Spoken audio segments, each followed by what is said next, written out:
Kapag bumalik siya, huwag mo nang tatanggapin. Kapag nagpakita siya, huwag mo nang papansinin. Kapag sinabi niyang mahal ka pa niya, huwag kang maniniwala. Isipin mo yung mga araw na baksak yung sarili mo. Yung anxiety at depression na iniwan niya sa'yo. Isipin mo yung mga araw na nagsasaya siya sa iba, habang ikaw ay nagdurusa sa ginawa niya. Isipin mo yung mga gabing umiiyak at halos hindi ka makatulog. Saka iisip kung saan ka ba nagkulang sa inyong dalawa. Isipin mo kung gaano ka naging katatag sa mga malulungkot na araw na lumipas. Isipin mo kinaya mong lahat yan nang wala siya.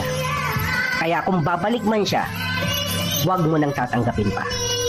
Huwag mong hahayaan na maging option ka niya, na maging best choice ka niya kapag no choice na siya. You don't deserve that. Huwag kang magiging marupok. Huwag mong hahayaan yung sarili mo na bumalik ka pa sa sitwasyon na minsan mo na pinagdaanan.